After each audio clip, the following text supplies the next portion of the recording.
¿Se imaginan ustedes paquetes turísticos que incluyan, pues no sé, estancia en un hotel maravilloso enclavado en una playa idílica del Caribe, con fiestas con droga a demanda, con música electrónica y con niñas, con chicas, con prostitutas menores de edad? Bueno, pues hubo quien lo hizo posible todo eso.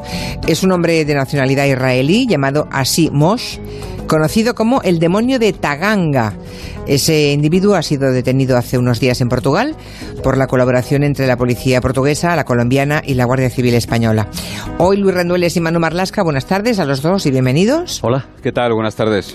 Van a hablarnos precisamente de este tipo, de este proxeneta, considerado uno de los más peligrosos del mundo, y también de su paso por España, porque es aquí donde la Guardia Civil, siguiendo su rastro, hace posible después que le puedan detener en Portugal, ¿no? Es una detención que abrió en Colombia todos los informativos, porque era el país que estaba reclamando a este traficante de seres humanos. Casi que empecemos por situar al protagonista de esta historia negra, ¿no? Ese delincuente llamado Asi Mosh. ¿Quién es este individuo? Pues Asi Mosh nació hace 45 años en Kiryat Ata. Kiryat Ata es un pequeño pueblo que está cerquita de Nazaret, en plena Tierra Santa, en Israel.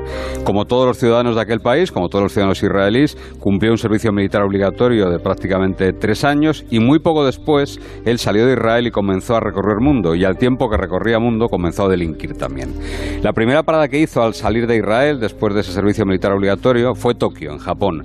Allí, según la prensa israelí, montó una pequeña red de venta ambulante que muy pronto se transformó en una red de tráfico de drogas, algo que le trajo problemas con quien manda allí en el mundo del crimen, que es una poderosa mafia conocida como Yakuza, de la mafia japonesa. Él intentó invadir su territorio y tuvo problemas en Japón y tuvo que salir por patas de allí.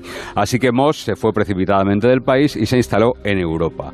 Allí recorrió varios países, pero sobre todo se radicó en Holanda, fue el destino que tuvo, y allí lo que hizo fue camuflarse entre una gigantesca colonia judía que hay en ese país, en los Países Bajos. Bueno, y allí en Holanda es cuando supongo que volvió a dedicarse al negocio de las drogas, ¿no? Sí, en los primeros años de este siglo los delincuentes israelíes empezaron a tener mucha relevancia, a coger peso dentro del mapamundi del crimen, y especialmente dedicándose a vender, a traficar con éxtasis, una droga que tuvo su época dorada a partir de 2001-2002.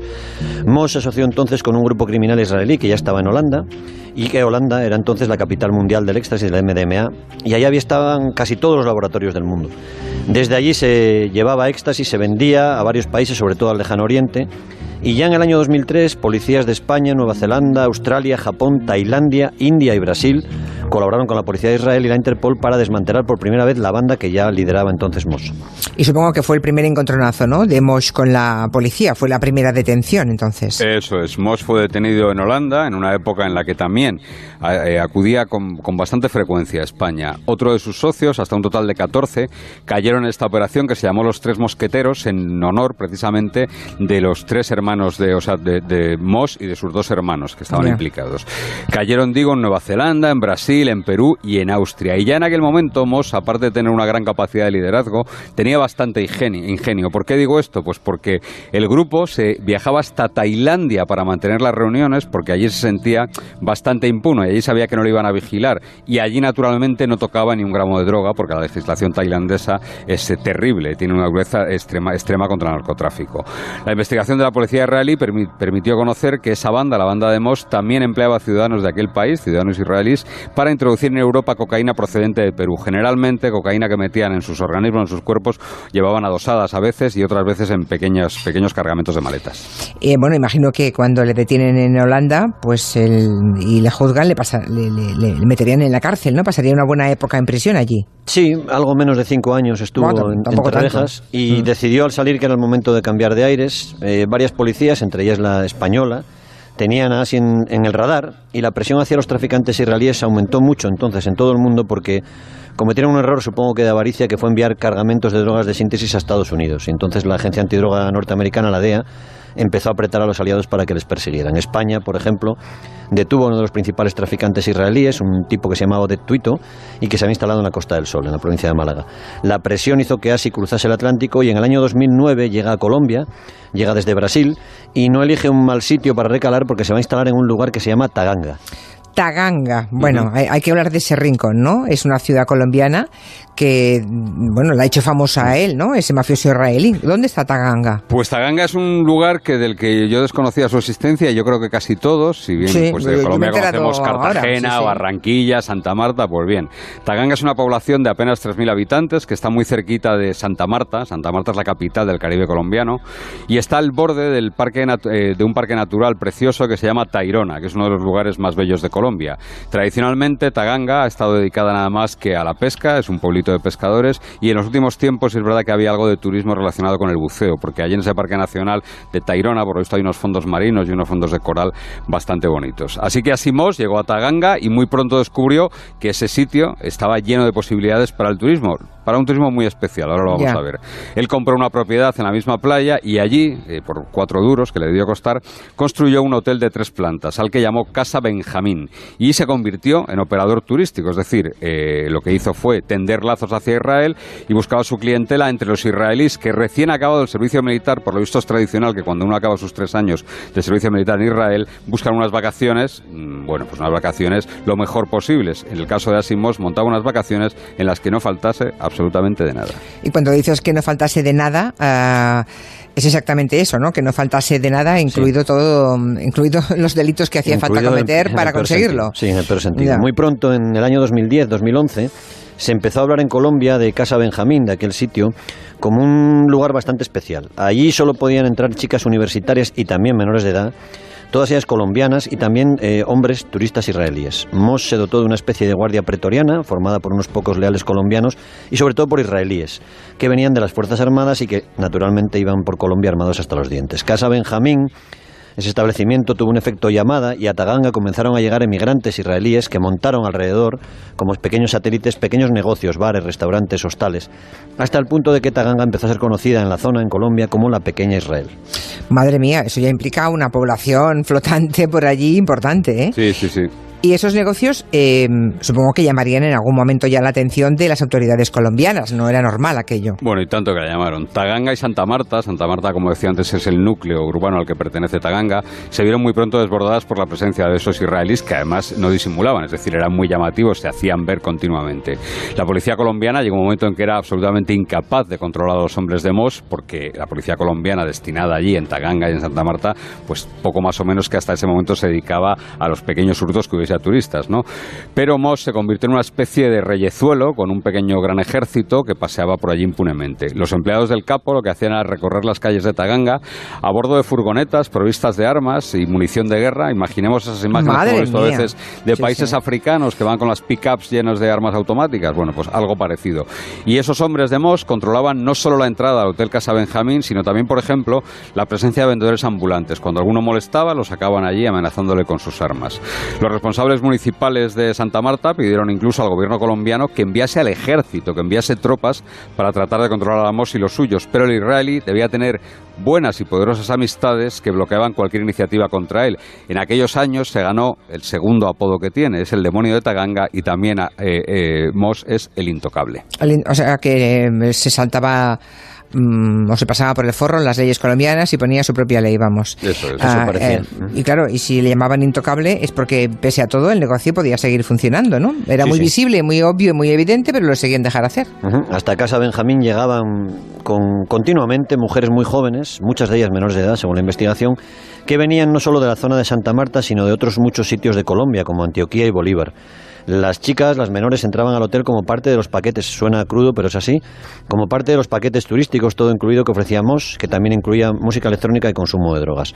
Los agentes antidroga colombianos intentaron ya entonces relacionar a Moss con un alijo de más de 300 kilos de coca que se encontró en la zona, pero el intocable hizo valer su condición y siguió con su negocio, aunque los escándalos empezaron a ser ya demasiado sonoros, demasiado aparatosos. Bueno, supongo que alguien se daría cuenta de lo que ocurría en ese rincón supuestamente paradisíaco del Caribe colombiano, claro. Sí, porque porque Moss, con el paso de los años, comenzó a crecer. Abrió sucursales de Casa Benjamín, ese primer negocio que montó en Taganga, réplicas de ese negocio, en lugares donde era más complicado pasar inadvertido, como Cartagena de Indias o Medellín, ciudades más grandes, con mayor vigilancia, con más presencia de policías, con policías acostumbrados además a luchar contra el crimen organizado. Las autoridades colombianas empezaron a intentar ponerle coto. Regularmente lo que hacían era pues una presión que hemos visto aquí también. Iban al hotel de Taganga para realizar inspecciones continuamente. ¿Qué buscaban? Pues buscaban alguna irregularidad, algo que permitiese el cierre cautelar, alguna medida contra el hotel. Pero Moss tenía siempre todas sus licencias en regla y pagaba religiosamente sus impuestos. En ese caso era absolutamente intocable en ese punto de vista, ¿no? Las visitas nunca se producían naturalmente cuando lo que había dentro del hotel eran menores explotadas sexualmente, sino que se producían en horarios, digamos, más de oficina. O sea que alguien le daba el soplazo a Moss, se supone, ¿no? Estaría blindado, habría sobornado a las personas adecuadas para que todo le saliera tan bien, ¿no? Y por tanto seguir siendo impune. Sí, hubo mucho de eso, pero llegado un momento las actividades eran tan descaradas que ya no podía pasar inadvertido por mucho que pagara. La policía instaló en Taganga una pequeña comisaría en medio del escándalo, justo enfrente del hotel de la Casa Benjamín, para tratar a su manera de intimidar a Moss y para controlar desde allí el acceso, el supuesto acceso, entonces no lo tenían confirmado, de las menores de edad que todo el mundo sabía que accedían a las fiestas organizadas por el israelí. Durante varios meses, digamos que la cosa funcionó, al menos en apariencia, pero Moss, que es un tipo al que no se le puede negar el talento para el mal, puso en marcha un plan B. Compró una casa en la parte de atrás del hotel, se instaló allí y mandó excavar un túnel al estilo de los cárteles mexicanos que comunicaba con el hotel, con el establecimiento. Y por ese túnel cruzaban las menores de edad y cruzaba la droga que se consumía luego en el hotel. Madre mía, ¿y no se dieron cuenta de todo eso las autoridades colombianas? O sea, ¿cómo pudo este hombre seguir actuando? Porque hacer un túnel tampoco es tan fácil. Bueno, en 2006 las cosas empezaron a torcerse ya para Moss. El 15 de junio de ese año, en Medellín fue asesinado un israelí llamado Shai Azran, un tipo con el que Moss había tenido algunas diferencias sobre la venta de algunas propiedades, y la DIJÍN, una división de la Policía Colombiana y la Fiscalía de Colombia, empezaron a recabar pruebas, empezaron a hilar fino, empezaron a tirar del hilo para tratar de buscar evidencias sobre la implicación del israelí en el asesinato de ese ciudadano israelí y sobre todo sus negocios. Se recogieron testimonios de una veintena de víctimas de explotación sexual, más o menos, la mayoría de ellas todavía niñas con graves problemas económicos, en situación de especial vulnerabilidad, con familias desestructuradas que vivían en la calle, y todas ellas contaron con todo detenimiento, con todo detalle, cómo eran prostituidas por Moss y los suyos en fiestas que a veces duraban varios días y varias noches y en las que corría droga a mansalva, sin ningún control. Las mujeres, a cambio de estos servicios, recibían unos 70 euros por cada uno de estos servicios y estaban obligadas, y esto era muy curioso, a estar conectadas permanentemente en un grupo de WhatsApp. Cada ciudad, digamos, tenía un grupo de WhatsApp y todos los grupos de WhatsApp se llamaban Purim, que es una festividad judía, y en ese grupo de WhatsApp se las convocaba rápidamente por los cabecillas de la red. En cada ciudad, cuando hubiese una fiesta, tenían que acudir al llamamiento de ese grupo de WhatsApp. Pero la investigación no acabó entonces en Colombia con la detención de este individuo, de Moss, porque no. Eso me dices que era en el 2016, ¿no? Uh-huh. O sea, que ha habido que esperar un buen rato todavía. Sí, las cosas se le van complicando. En cualquier caso, en Taganga el hotel ya era vigilado estrechamente, así que lo que se le ocurre a Moss es trasladar las macrofiestas lejos del hotel y las lleva a una playa privada, aunque una playa que estaba a la vista de muchos vecinos que no podían entrar en la playa, pero sí veían lo que pasaban. Durante un par de noches de enero del año siguiente, 2017, entre el 13 y el 14, los habitantes de Santa Marta vieron cómo se consumía alcohol y droga y vieron a muchas chicas menores prostituidas y tratadas como objetos sexuales por turistas israelíes en esa playa. La investigación sobre Moss estaba avanzada. Casa Benjamín en Taganga, la franquicia, digamos, que te decía Manu, Casa Medellín y Casa Golán en Cartagena de Indias, estaban ya bajo el foco de la policía cuando Moss acude a una oficina de migración para hacer un trámite, una cosa de rutina con el pasaporte. Bueno, supongo que él fue allí aún sintiéndose muy impune, ¿no? Nadie acude a una oficina de migración si tiene alguna duda de que le puede pasar algo. Él seguía sintiéndose el intocable y por tanto fue tranquilamente. Lo que pasa es que las autoridades colombianas hicieron bastante bien su trabajo. Alguien comunicó esa cita, se enteró de que había esa cita en julio del año 2017 y supieron que iba a acudir sin ese pequeño ejército que habitualmente le acompañaba y que complicaba su detención, desde luego, ¿no? Entonces lo que hicieron fue nada más entrar, él intentó hacer un trámite menor, creo que era una renovación del pasaporte, y le detuvieron para expulsarle del país, argumentando algo que permite el Código Penal colombiano, que es que era una amenaza para la seguridad nacional. Finalmente le acabaron deportando 5 meses después a Tel Aviv, a Israel, y le prohibieron la entrada en Colombia durante 10 años. Paralelamente, las autoridades colombianas siguieron con la investigación, lo que se llamó como caso Benjamín, siguieron la investigación sobre los negocios turbios, que que él negó esos negocios turbios, digo, en una entrevista concedida a un medio colombiano mientras esperaba su deportación. Hermano, gracias. Ojalá que la gente va a ver otro así, verdadero, no toda la mentira que dice, como el primer ministro, que aquí va a tener tiempo en la cárcel, que menor de edad, que putas, que droga, hermano. Todo es una puta mierda, mentira, pura. Una pura... Mal hecho. Una pura mentira, por decir el segundo adjetivo, ¿verdad? Este es el tipo del que estamos hablando, Asimov. Así que yo no me imaginaba que hablase también castellano, porque se hacía siempre inmersión entre israelíes, entre los suyos, pero bueno, el caso es que seguramente porque hablaba bien español, una vez que lo devuelven a Tel Aviv, por eso escogió España como destino, ¿no? Se vino aquí. Era un hombre libre para circular por el mundo hasta diciembre de 2018. Había sido deportado a Tel Aviv, como decías, pero las autoridades de Israel le estaban vinculando con el tráfico de drogas. No estaba cómodo y salió pronto de su país y vino a España. En diciembre de 2018, hace poquito, la policía colombiana lleva a cabo una operación enorme contra lo que llamaban el Clan Benjamín, en la que desarticulan lo que quedaba de la red de Moss y de los suyos. Detienen a 5 personas, entre ellos un policía colombiano que pasaba información a los delincuentes. Intervienen 12 inmuebles valorados en 16 millones de euros y libran 11 órdenes internacionales de búsqueda y captura, entre ellas la del jefe, la de Moss. Sobre él pesaban los cargos de homicidio agravado, concierto para delinquir agravado, enriquecimiento ilícito, inducción a la prostitución, proxenetismo con menores de edad, estímulo a la prostitución de menores, turismo sexual, lavado de activos y tráfico, fabricación y porte de estupefacientes. ¡Qué barbaridad! Y con todo, madre mía, menudo catálogo, menudo inventario. Y con todos esos cargos, él escoge España para esconderse. No sé si esto habla muy bien de nosotros. Fue una mala elección. Y de hecho, ya, bueno, vale. Y de hecho, nada más ser detenido, le confesó a los guardias civiles que asistieron a la detención, la ejecutaron los policías portugueses, como veremos luego, pero le dijo que tenía que haber hecho caso a su abogado y haberse ido a Bélgica, curiosamente, a donde pretendía. A Bélgica, vaya. Que parece que en Bélgica hay menos problemas para los fugitivos. Según le contó su abogado a Asimov. Bueno, la policía colombiana, digo que tiene muy buenas relaciones con la policía y con la Guardia Civil españolas. Con estos últimos, con la Guardia Civil, intercambia habitualmente información sobre fugitivos. De hecho, tienen puesta en marcha una operación que se llama Operación Captura, en la que se intercambian fugitivos de uno y otro país. Así que el grupo de fugitivos de la UCO, de la Guardia Civil, se puso manos a la obra para seguir la pista de Asimov en España. Hasta aquí se había trasladado con su mujer colombiana y sus dos de sus 3 hijos, que son un niño y una cortada que tiene con esta mujer colombiana. La Guardia Civil descubrió que hasta finales del año 2018 Asi residió en Ibiza con total normalidad, incluso tenía escolarizados a sus hijos, lo que facilitó lógicamente el trabajo de la Guardia Civil, y vivía con su verdadera identidad. Pero todo cambia cuando él se entera de que se ha convertido en un fugitivo, de esa orden de detención que libra la policía colombiana, la fiscalía, con toda esa retahíla de cargos que te decía antes Luis. ¿Y qué hace entonces? Le tenemos instalado en Ibiza con sus niños escolarizados. ¿Qué pasa entonces? ¿Qué hace? Se va por pies y deja las 3 casas que tenía en Ibiza. Tenía ya 3 casas, de forma precipitada, dejando en ellas muchas cosas, y empieza a utilizar media docena de identidades falsas desde entonces y a buscar refugio en colonias de ciudadanos de Israel, en emigrantes israelíes. La Guardia Civil, cuando se da cuenta de que ha escapado de Ibiza, comprueba las salidas de la isla por barco y por avión y encuentra un vuelo en el que había viajado alguien con una identidad que correspondía a una de las que usaba habitualmente así que empiezan a seguir su rastro, que les lleva hasta Barcelona. Y llegamos a Barcelona. Uh-huh. ¿Y le encuentran en Barcelona? Bueno, no es fácil, porque Moss es un delincuente bastante veterano, bastante listo y que está muy acostumbrado precisamente a ser eso, a ser un fugitivo.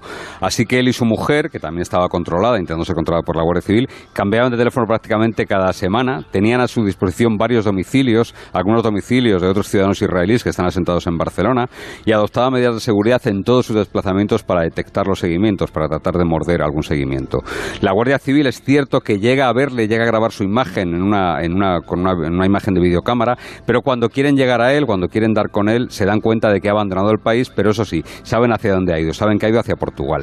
O sea que consigue escaparse de Barcelona, aunque le llegaron a grabar, identificar. Sí, se escapa, pero los agentes de la UCO descubren, gracias a la vigilancia que tenían ya sobre sus comunicaciones, que su destino es Portugal, y allí en Oeiras, entre Cascais y Lisboa, fue detenido la semana pasada por la policía portuguesa y estaba con su mujer. Él negó en un principio ser Asimós, pero no le había dado tiempo todavía a hacer lo que hacen muchos traficantes fugitivos, ¿no? Que es cambiar las huellas dactilares.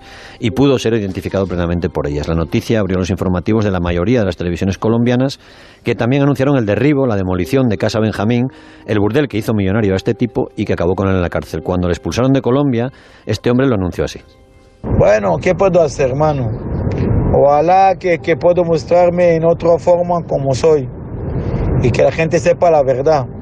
Y además, si soy tan criminal como ellos dicen y el delito es muy malas de mi parte, yo pienso que es muy malas, muy feas, que yo lo hizo estas cosas, toca pagar en cárcel, hermano.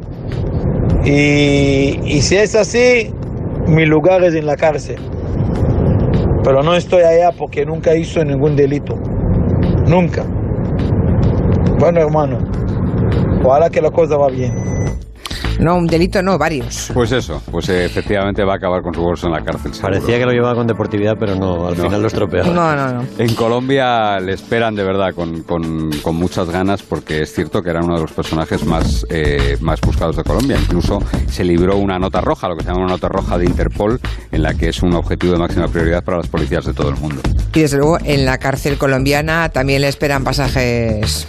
Hombre, un mal rato va a pasar por la cárcel colombiana. Por eso no digo, es una por los reportajes ni una sí que he cárcel visto, española ni nada parecido, ¿no? Desde luego, nada que ver. Bueno, antes de despedir a Territorio Negro y a Manu Marlasque y Luis Rendueles, quiero decirles que Luis Rendueles acaba de publicar un libro fantástico que se llama Los ratones de Dios.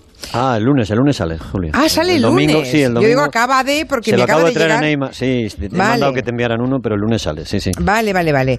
Bueno, pues hablamos en todo caso la semana que viene, pero que los que tengan interés en lo que ocurrió en la Catedral de Santiago de Compostela, cuando lo del códice calixtino, que de pronto desapareció, pues que sepan que Rendueles ha hecho una super investigación al respecto, ¿no? Oye, ¿y por qué ratones de Dios? Bueno, hay un momento del libro, voy a hacer un spoiler contra mí mismo, diría Monegal. Hay un momento del libro en el que la policía reprende al deán de la catedral, la máxima autoridad religiosa, y le dice cómo es posible que si les llevaban robando a ustedes dinero durante más de 10 años ustedes no dijeran nada, cómo explica todo eso. Y el deán le dice a la mujer policía: donde hay queso siempre hay ratones. Entonces, los ratones de Dios algunos estaban en la Catedral de Santiago. O sea que ya daban por hecho que durante al menos 10 años se robó allí a expuertas. Los cálculos que hacemos en el libro hablan de que 1 de cada 4 euros de los que dejaban los peregrinos desaparecían, no llegaban al banco. ¡Qué barbaridad! Hablamos de cientos de miles de euros, ¿no? Solamente el electricista, que es el ratón, digamos, conocido, más gordo, ¿no? Sí, se llevó 2 millones de euros además del códice durante años. ¡Qué barbaridad! Pobres peregrinos, creyendo que dejaban ahí dinero para, bueno, o para la propia estructura eclesial allí o para obras de caridad, ¿no? Se supone. Sí. ¡Qué barbaridad! Bueno, como lo veremos este fin de semana, pues ya comentaremos la jugada la semana que viene. Los ratones de Dios. Muy bueno el título. El último de Luis Rendueles sobre lo que ocurría en la Catedral de Santiago de Compostela. Hasta la semana que viene. Adiós. Hasta luego. Adiós.